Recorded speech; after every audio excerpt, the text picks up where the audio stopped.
for this episode here today with a great team that is also crazy about qualified leads, as we are here in PathMonk, and they're helping companies to actually get a whole lot more of them. So I'm here with the folks of Interlink. And what is Interlink doing? Just for me, giving you guys a brief overview. It's essentially an intent-based lead generation provider. And we're going to talk about what that actually really means and how they can supply, you guys out there with your teams with, decision makers served to your front door. So we're curious to learn more.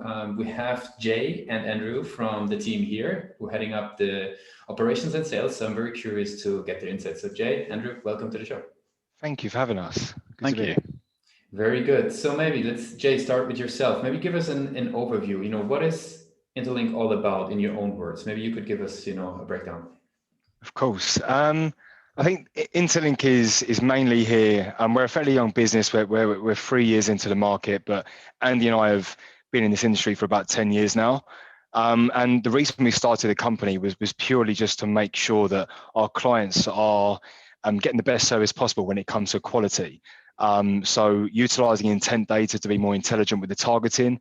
When we're generating the leads, using super high quality tactics like email marketing and telemarketing tactics, but also working with our client sales team to give them all the tips and tactics that they need to use to book meetings off the back of our leads. So yeah, so it's a full 360 service, but when you boil it down to its core, it's intent-based demand gen. Gotcha. Andrew, can you fill us in a little bit on, intent-based leads? Like, somebody who's just sort of haven't come across the term and hasn't really filtered leads based on that. Maybe you can give us an insight what that fully means. Yeah, absolutely. So I think there's a lot of different ways that people are showing intent these days and generating intent. I think something that we wanted to focus on whenever we were starting, we actually started the company pretty much 2 months before GDPR kicked into play. So something we were really conscious of was trying to find a way to find intent, but also with using publicly available information. And so that's what we went about doing. So looking at key areas of how you can prove that someone is in the research phase of the buyer cycle, so that whenever we get an audience that our customers want to target, we're taking that audience, but we're looking into it that one step further and saying, okay, from all the people that you've told us you want to target, who can we find in there that is in the best position to actually purchase, so that whenever we generate them as a lead for you, they're going to be the people that turn into customers. Really good. Yeah, it seems the buying journey in outbound and inbound just has so much importance. Makes a lot of sense. I would be curious, right?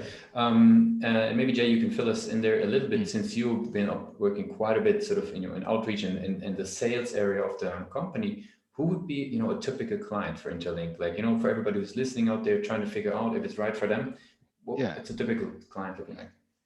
I think typically it's a software-based technology company.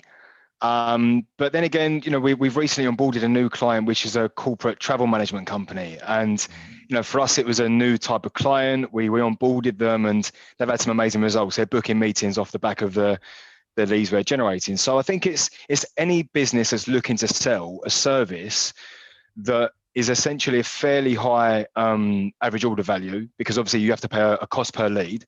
But yeah, it's business to business sales with services or solutions, but ideally software. That's where we can pick up on these research signals that Andy was talking about to really make sure that the individuals we're passing over have an interest. Makes sense. And we're talking a lot in the PathMonk Presents podcast about growth channels and digital growth channels. And obviously, I love to flip back the question to you guys. Like, how do people hear about Interlink? Like, how do you generate people entering the journey to get to know about you guys? Yeah, it's a good question. And I think this has changed a lot since we first started to where we are now. I think when Jay and I, when we started the company, it was very much, we were prospecting ourselves. We knew who the audience that we were looking to target were, because like Jay said, we've been in the industry for at least 10 years each. So we had a network of people that we were, getting in touch with and telling them about the new things that we were doing. And then slowly, I think a big thing for us is testimonials. So whenever we run a good campaign, which thankfully is the vast majority of the time, we ask clients to get back to us and say, look, tell us about your experiences. And if you go to our website, you can see just tons of great testimonials And then I think even further than that, we're recently taking it to the next stage in terms of sort of putting ourselves forward to get recognized. So we recently won at the Stevie International Business Awards. We were named Lead Generation Company of the Year, but also Startup of the Year. So it's really great when all of these things start tying into one another, and we're getting that recognition. But to be honest, we're always a fan that nothing actually beats getting in front of your target audience and just telling them about what you do. Very cool. Yeah, you brought up the website. For everybody who's listening, it's interlinklg.com. That is important to keep that in mind. What role does the website play actually in the overall mix of people getting to know about you guys, Andrew? What role do you attribute to the page? Yeah, well, actually, we should in probably about a month's time. The website's probably going to look a lot different because we're currently going through a rebrand. But I think what we want to do, I mean, with the website is we want people to arrive and just get a good feel for what we do. Understanding there's three. We try and break it up into three different kind of parts to the solution that we offer. So that's the discovery phase, which, like we were talking about, is the intent targeting. How can we help you discover the best bits about your target audience that maybe you don't know yet? And how can we harness that and take it to the engagement part, which is when the leads are actually being generated, how we've got a unique set of partners that can get you the best leads. And then the final stage being the convert stage. I think a lot of within the lead generation industry, people often sort of accept that a campaign is finished whenever the leads are delivered to the marketing team. We take it a step further. We feel like the campaign is only just beginning there, and we actually help the salespeople at the companies engage with the leads in the way that is going to be most beneficial to them and give them the best chance of turning it into an opportunity or a sale. So hopefully the website can show those three steps. Okay, I mean, if everybody who's heading over to the page, you can already see at least those buckets: intent targeting, lead generation, and sales conversion. Super interesting that you guys going that step further, supporting them. Since you were, I mean, we talk a lot about websites in the podcast, obviously. What is interesting for me, since you're working in a redesign of the page, where did you see sort of the strength of the page, and where do you see the room for improvement? So maybe one guy can give me, Jay, you can give me where do you see the strength? Yeah. And then you tell me where you see the room for improvement. I think the strength for us is case studies and testimonials, like Andy said. Not to go over it again, but it's played such an important part in our growth. We're a young business, right? And even when we're a year, 2 years in, we were still getting good testimonials. And that's because we've come into quite a busy industry and we're doing something different and unique. So what we try and do is drive people to the website and to drive them to that testimonials page. Because if you're a big technology vendor, let's say, for example, one of our clients, Veeam Software, right? When we first approached them, their response was, well, we've already got 10 or 15 providers that we don't need your help. We're covered with lead generation. But then when they see the testimonials from other clients that are similar to them, it starts to make them interested even more. And it takes it away from the sales guy saying, we're really good at what we do, and you hear it from the customer. So the testimonials pages are probably our strongest. What could probably be better is our data capture element, where we're trying to offer someone maybe a piece of content that they would leave their details for, which is quite ironic because we're a lead generation company ourselves, right? But if you think about the lead generation space, it's quite strange. No matter how much traffic we could try and drive to our website, we're always going to be able to generate the best leads over the phone through our outbound tactics. So having a good website is absolutely pivotal and really make it paramount to our success. But I think trying to capture more details for our website is great, and not just offering that content for free, which is what we're doing at the minute to try and build that brand awareness, as you said. Super good. Andrew, anything you want to add? No, I think definitely what we've done as well is we've freshened up the logo and the branding side of things as well. So that's quite exciting for us. We've taken a bit of time. It's probably close to 9 months we've been working on this, and I think we started on it on the kind of adventure of maybe updating the website, thinking, this will maybe take a few months. What ended up happening is we went so much further back in terms of, right, who is the company? Like, what's our culture? What's our DNA, essentially? And then, it instead of just, a few steps back, we went all the way back to who it is that we actually are. Why do we exist? Why did we start the company? Where do we want to get to? And all of that is hopefully kind of on display in what's going to be live on the new website probably by the end of April. So fingers crossed that that's the message that can get portrayed. Very cool. Also, one thing is the roles as well. We've tripled in size over the last 6 months, and there's loads of roles out there right now that we're trying to hire for. So I think getting those on the website as well, and showing the company's culture and values that we have, will really help as well. So that's definitely going to be a big part of the website. Awesome. I was actually about to ask you, Jay, we've touched on a couple of points, but if you would summarize this, like for somebody who's listening and, thinking about you guys, like what would you say is the main competitive advantage when going with Interlink? I think the main competitive advantage we have, is I think one of the biggest ones is customer experience. All of our clients comment on how above and beyond we go when it comes to not only the initial sales outreach, but the team that we have internally in terms of delivery are second to none. They are by far the best we've ever worked with in the industry. And Andy and I have worked at quite a few big reputable companies in the lead gen space. I think as well the data that we look at, right? So there's a lot of intent players out there. And Andy and I had this beauty of looking at the market 3 years ago when a lot of companies were quite mature. And we were able to look at them and say, okay, you've looked at intent data in this particular way, which a lot of other companies are doing, but they're not considering it in the way that we were thinking of it, which is the early phase of the research cycle and being very compliant with GDPR and not having to be concerned about Google Chrome, for example, which are going to be blocking cookies in the future. So we've come into the market as a new player, but I think when our clients hear our story and the way we gather the data, that's also a really unique element to our play as well. Very good. I would love to switch gears a little bit, right? And sort of talk about, how you see yourself, a company in the space. If you're thinking about marketing in the lead generation space, where would you say, and feel free to whoever wants to pick it up, where do you see the biggest challenge when it comes to innovation? Marketing and a lead generation company, where do you see the challenges?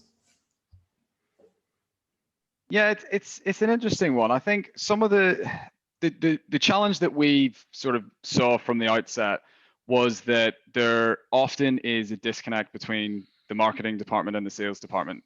And sometimes, and one thing that we've tried to do with all of the campaigns that we deliver is almost try and be that person in between, try and fix that disconnect. Because while the budget that is used to purchase our solutions is from the marketing team, the people who actually use the service sit in the sales team. So what we find that can be difficult, and something that we've done a really good job of overcoming, is almost just trying to get everybody in the same room. Because if you are, we're technically it's a marketing service, but if sales are using it, everybody needs to know how it's been generated, the context behind it, and that's why we kind of go this extra step where we help sales understand, and it's not teaching them how to sell, it's helping them understand how best to follow up on our leads. And don't get me wrong, sometimes we run campaigns and it's not possible to have that connection with everybody. And that's when we see sometimes the breakdown in people understanding what it is that they're actually following up on. So I definitely would say the disconnect between marketing and sales that already exists can be a hindrance. But sometimes, to be honest, we actually look at that as, well, that's something that we can help with and try and use it as an advantage. I see. Super, super interesting.